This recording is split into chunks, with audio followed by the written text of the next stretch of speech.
আমার কেন জানি মনে হয় একটু বেশিই চিন্তা আবরারকে নিয়ে তোর। ওই ভাবি, কোথায় যাচ্ছিস? ভার্সিটিতে ভাইয়া। বাবা, আমাকে ক্ষমা করিস বাবা, আমি তোদের জন্য কিছু রেখে দিতে পারলাম না। সরি ওই লোকটাকে তুমি সরি বলো, আমাকে না। খালু, আমাদের আবরার টাকাটা জলে ফেলেনি। কর্পোরেট ওয়ার্ল্ডে অলরেডি আলোচনা হচ্ছে, তারা ওই ধরনের প্রোগ্রাম স্পন্সর করবে। এটা আমাদের কোম্পানির জন্য একটা গুড ইমপ্রেশন ক্রিয়েট করেছে।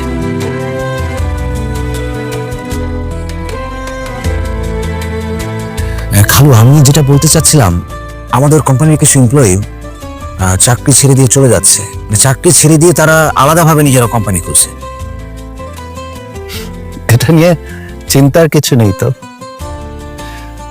রিজিকের মালিক আল্লাহ, ওরা ওদের রিজিক নিয়ে এসেছে, আমরা আমাদের রিজিক নিয়ে এসেছি। মালিক হিসাবে আমি দেখব ওরা যাতে সবকিছু ঠিকঠাক মতো করে, কোম্পানিতে কোনো উল্টাপাল্টা কাজ না করে। ওরা যদি চলে যেতে চায় আমি সাধুবাদ জানাবো, আর ওরা যদি নতুন কোনো বিজনেস স্টার্ট করতে চায় আমি আল্লাহর কাছে দোয়া করে ওদের সফলতা কামনা করব। ব্যাপারটা হয়েছে কি, এখানে অধীনস্থ কেউ যদি সামনে এগিয়ে যেতে চায় আমরা ব্যাপারটাকে ভালো মতো দেখি না। আসলে যার যার তকদির সে নিয়ে এসেছে। ওদের তকদিরে যদি লেখা থাকে যে ওরা আমাদের থেকে এগিয়ে যাবে, যাবেই। বুঝতে পারছো? জি খালু। খালু, আর একটা বিষয়ে কথা বলতে চাচ্ছিলাম। কি ব্যাপার? খালু, আমাদের আবরার যে আমাদের কোম্পানির হয়ে ওর ইউনিভার্সিটির একটা শোতে স্পন্সর করেছিল, সেই শোটা সোশ্যাল মিডিয়ায় খুবই জনপ্রিয়তা পেয়েছে। ভিডিও ক্লিপগুলো তো অলরেডি ভাইরাল হয়েছে। খালু, যেটা হয়েছে, আমাদের কোম্পানির নাম ব্যানারে থাকাতে আমাদের কোম্পানির নামটাও এই ভিডিওগুলোর সাথে প্রচার হচ্ছে।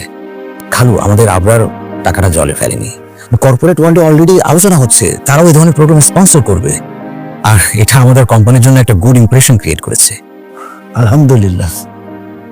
আসলে আবরার যাই করে দিন শেষে সেটা কিন্তু সুফল বয়েই আনে। আমি আসলে মাঝে মাঝে আবরারকে বুঝতে পারি না। জেনারেশন গ্যাপ বলতে পারো, আবার এটাকে কমিউনিকেশন গ্যাপও বলা যায়। আচ্ছা তুর্য, তোমার খালা আমাকে বলেছে যে আবরার তোমাকে সরি বলেছে। তুমি ব্যাপারটা মনে রেখো না। খালু, আপনি এভাবে বলছেন কেন? সরি বলতে হবে কেন? ও আমার ভাই, আমি ওর কাজিন। খালু, আপনারা আমাদের জন্য যা করেছেন, এই অবদান আমরা কখনোই ভুলতে পারবো না। আমি আদব কায়দার ব্যাপারে খুবই সিরিয়াস। আমি চাই আবরার একদিন আমার মতো হবে। ইনশাল্লাহ খালু, আবার অবশ্যই আপনার মতো হবে। ইনশাআল্লাহ। আসসালামু আলাইকুম। ওয়ালাইকুম আসসালাম। বাসার জন্য খাবার রেডি করেছি, যাওয়ার সময় নিয়ে যাবে কিন্তু। খালামুনি, এসবের কি দরকার ছিল? কোনো দরকার ছিল না খালামুনি। কি যে বলে, অনেকদিন তোমাদের বাসায় যাওয়া হয় না, আমার বোনটাকেও দেখা হয় না, আমাদের লিমির সাথেও দেখা হয় না, তাই ভাবলাম একটু খাবারের আয়োজন করি, এই আর কি। ঠিক আছে খালামুনি। আমি আর তোমার খালু কিন্তু খুব শীঘ্রই তোমাদের বাসায় যাব, তোমরাও আসবে কিন্তু। অবশ্যই খালামুনি। ঠিক আছে, তোমার আব্বাকে আমার সালাম দিও। জি খালামুনি। আচ্ছা ঠিক আছে, তোমরা কথা বলো, আমি আসি। জি, আসসালামু আলাইকুম। ওয়ালাইকুম আসসালাম।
আসসালামু আলাইকুম ভাইয়া, কি খবর, কেমন আছেন? ওয়ালাইকুম সালাম। বড় আব্বুদের বাড়ি থেকে আসলেন? হ্যাঁ, একটু অফিসের কাজ ছিল। ও, আকরাম স্যার কি বাসায়? এতক্ষণে তো চলে আসার কথা। আমি আসলে কেবল অফিস থেকে বাসায় যাচ্ছি তো বলতে পারছি না। আচ্ছা ভাইয়া, একটা কথা ছিল। হ্যাঁ বলো।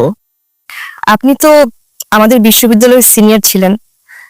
বিশ্ববিদ্যালয়ে পড়া অবস্থায় আপনি প্রায়ই বলতেন আমাদের ব্যাচের একটা মেয়েকে আপনি খুব পছন্দ করেন, কিন্তু এতবার নাম জিজ্ঞেস করলাম আপনি একবারও নাম বললেন না। নাম বললে আমরা জুনিয়ররা আপনার জন্য ব্যবস্থা করে দিতাম। এই এত বছর আগের কথা তোমার এখনো মনে আছে? মনে থাকবে না? কি বলেন ভাইয়া, চলেন না আমার বাসায়, চলেন এক কাপ চা খেয়ে আসেন। না না, আজকে না, অন্য একদিন।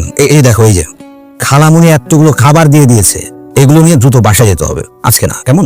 ঠিক আছে। আচ্ছা, আমাদের ব্যাচের ওই মেয়েটার কি বিয়ে হয়ে গেছে? হ্যাঁ, বিয়ে হয়ে গেছে। ও আচ্ছা, এর জন্যই আপনি বিয়ে করছেন না? আরে না, মানে তেমন কিছু না। এই ধরো আমার একটা প্রমোশন হোক, আর একটু স্টেবল হই, সবকিছু গুছিয়ে নিই, এরপর বিয়ে শাদী করবো। ভাইয়া, আপনি কিন্তু বিয়ে করলে আমাকে দাওয়াত দিবেন, আর আমি কিন্তু আপনি বিয়ে খাবো। এই মানে আমার বিয়ে খাওয়া নিয়ে তোমার এত ইন্টারেস্ট কেন? ও মা, ইন্টারেস্ট হবে না? হাজার হলেও আপনি আমার ক্যাম্পাসের সিনিয়র ভাই, আর এই দিকে আবার আবরারের খালাতো ভাই, সেই সুবাদে তো আপনি আমার আত্মীয় হন, তাই না? ও বুঝলাম। আচ্ছা ঠিক আছে, আমার বিয়ের সময় তোমাকে আমি দাওয়াত দেব। আচ্ছা ভাইয়া, আপনার সাথে কি আবরারের রেশারেশি সম্পর্ক? আরে রেশারেশি হবে কেন? মানে ওর সাথে আমার সম্পর্কটা অনেকটা টম এন্ড জেরির মতো, বুঝতে পেরেছো? ইন্টারেস্টিং। আচ্ছা, তুমি বিয়ে করছো কবে? বাবা মা, ভাইয়া ভাবি যেদিন ঠিক করবেন সেই দিন, ওনারাই ভালো জানেন। আচ্ছা ঠিক আছে, তুমি বাসায় যাও, তুমি তো অফিস থেকে আসলে তোমাকে আর দেরি না করাই, কেমন? ঠিক আছে ভাইয়া, তাহলে আসি। আর হ্যাঁ, জলদি বিয়েটা সেরে ফেলেন, ওই এক মেয়ের জন্য দেবদাস হয়ে থাকবেন না। আসি ভাইয়া, আসসালামু আলাইকুম। ওয়ালাইকুম সালাম।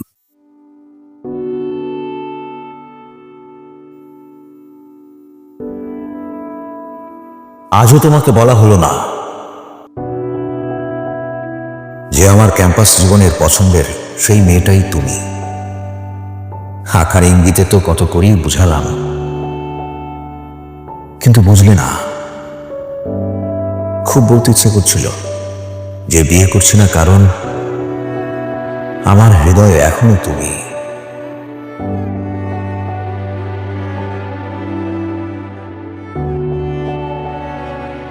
একদিন রাতের বেলা বায়াজিদ রাদিয়াল্লাহু তাআলা আনহুর মা শুয়ে আছে।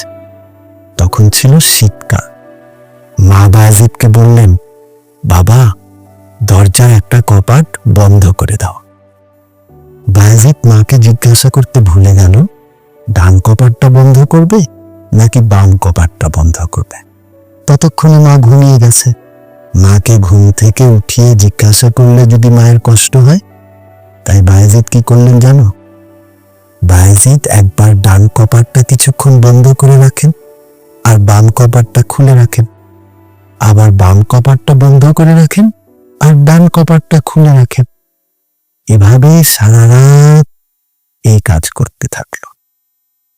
তখন বায়াজিদের মা তাহাজ্জুদের নামাজ পড়তে উঠে দেখেন বায়াজিদ এরকম করছে।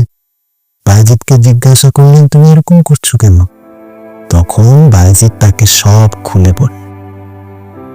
মা বায়াজিদের কথা শুনে খুশিতে তাকে বুকে জড়িয়ে ধরলেন, আল্লাহর দরবারে দু হাত তুলে মুনাজাত করলেন যে এমন ছেলে আমাকে দিয়েছেন, তার জন্য আমার জীবন ধন্য হয়েছে।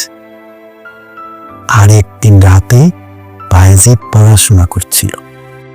বায়াজিদকে তার মা বললেন, বায়াজিদ, এক গ্লাস পানি আনো, আমার খুব তৃষ্ণা পেয়েছে। বায়াজিদ পানি আনতে গিয়ে দেখে মশকে পানি নেই। দাদু, হুম? মশকটা কি? মশক হচ্ছে ওই যে পানি রাখার জগ, মানে কলসি, চেনো তুমি? হ্যাঁ, কলসি চিনি, কলসির মতো। হ্যাঁ, কলসির মতো, মানে পানি রাখার একটা পাত্র।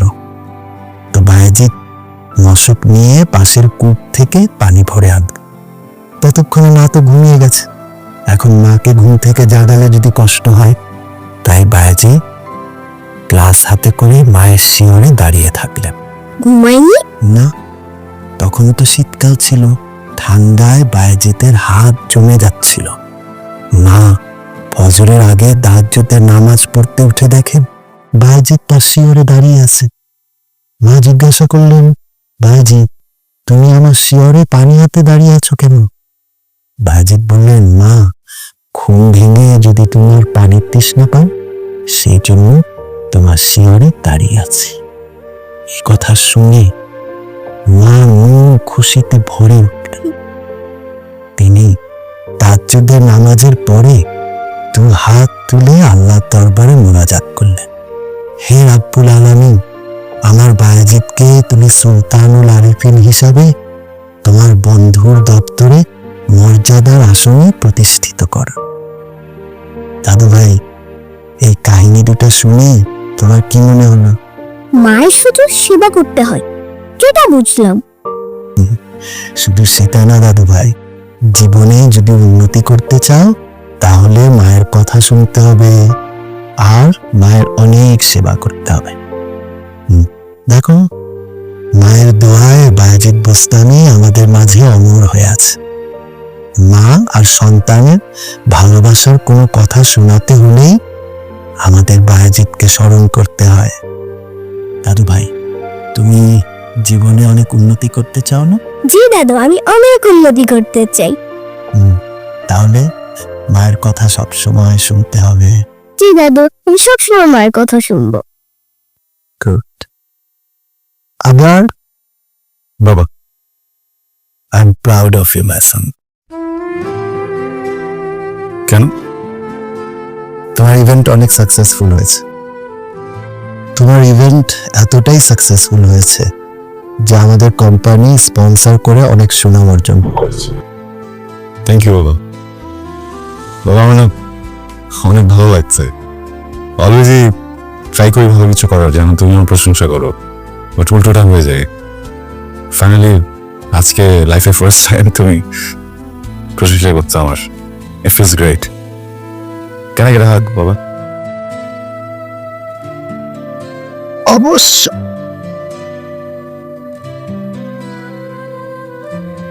বাবা, আমি অলমোস্ট তোমার মতো হতে চাই, কিন্তু তুমি তো বেস্ট হতে তো ইজি না। আমার তো টাইম লাগবে, কিন্তু কথা দিচ্ছি একদিন আমি তোমার মতো করে দেখাবো। ইনশাল্লাহ আল্লাহ তোমার এই নেক মনোবাসনা পূরণ করুন। আমাকে কি কেউ হাক করবে না নাকি? চাচু, আসো।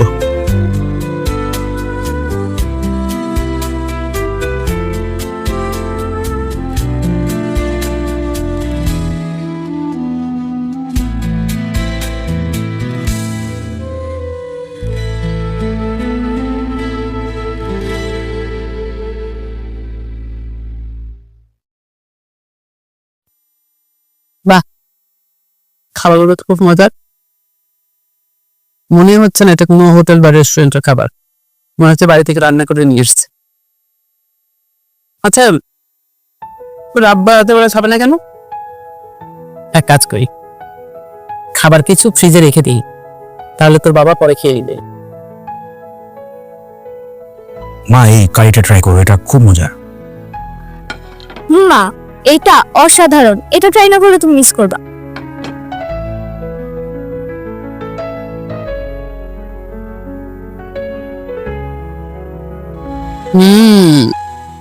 সত্যি তো অনেক মজার। তুর্য, মাঝে মাঝে তুই এখান থেকে খাবার কিনে নিয়ে আসবি। ঠিক আছে মা, আমি নিয়ে আসবো। ভাইয়া, খাবার নিয়ে মিথ্যা কথা কেন বলছো?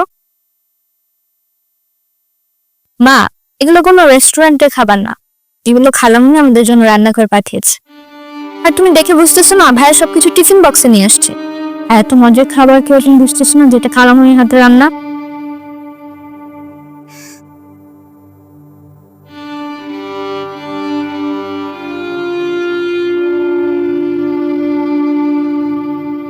আচ্ছা, তুই মাকে বলতে গেলি কেন?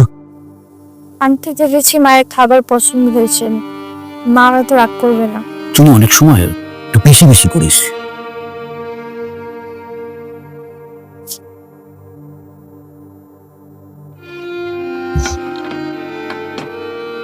মা কি করছো? মা কি করছো? ফেলে দেবো। মা, ভাইয়া খালুজনের অফিসে চাকরি করে, তাহলে বাসায় যে খাবারগুলো আছে সবকিছু ফেলে দাও। তুই থামবি? একটু থাম। মা, এই পৃথিবীতে অনেক মানুষ না খেয়ে থাকে। তুমি খাবারগুলো ফেলে দিয়ে এই খাবারের সাথে জুলুম করো না। তুমি না খেলে কোনো সমস্যা নেই, খেও না, কিন্তু খাবারগুলো ফেলে দিয়ে অপচয় করো না। মা, আমি তোমাকে অনুরোধ করছি। ঠিক আছে, এবারই শেষ। এরপর এবার যেন ওই বাড়ির কোনো খাবার আর এই বাড়িতে না আসে, কথাটা মনে রাখিস। আমি গেলাম। ভাইয়া, মা আবরার ভাই আর খালুজনদের এত অপছন্দ করে কেন? আমার কাছে এর কোনো উত্তর নেই। আমি জানি মা ওদের পছন্দ করে না, আর ওদের নাম আর ওদের সম্পর্কে মায়ের সামনে যত কম বলতে পারবি ততই ভালো। তারা তো আমাদের জন্য অনেক কিছু করেছে, আমাদের জীবনে তাদের অবদান তো অনেক। মাইকে এমনটা করা ঠিক? তুই কি এখন মায়ের ভুল ধরবি? আস্তাগফিরুল্লাহ, আমি কিভাবে মায়ের ভুল ধরবো? সন্তান নিয়ে কি মায়ের ভুল ধরা যায়? মা ভুল করে থাকলে সন্তানদের তা বলতে হয় না, আর ন্যায় বিচার করার জন্য তো আল্লাহ আছে। ভাগ্যিস মা খাবারটা পেলেনি। হ্যাঁ, গাড়িটা কোথায়? গাড়িটা আসলে অনেক মজা হয়েছে।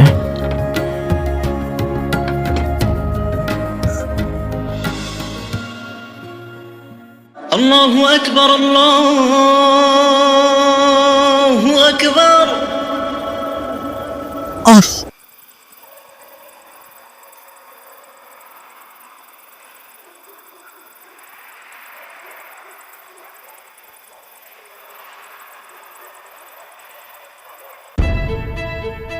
আরে লিমি, লিমি, পূজা, লিমি।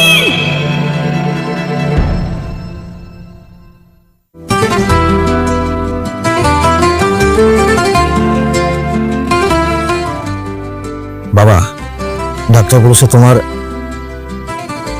মাইনর স্ট্রোক হয়েছিল। ইয়া আল্লাহ, কি বল? ওরা শুনতে পাবে তো, ওরা শুনতে পারলে ভেঙে পড়বে। ওদের কিছু বলিস না, কিচ্ছু না। 27 বছর ধরে তো বন্ধুদের সাথে আড্ডা দিলে, ঘুরলে, তোমার মর্জি মতো চললে। এখন থেকে একটু স্যাক্রিফাইস করা শিখতে হবে তো, নাকি? না আবার, you are not going there. তুমি যাচ্ছ না।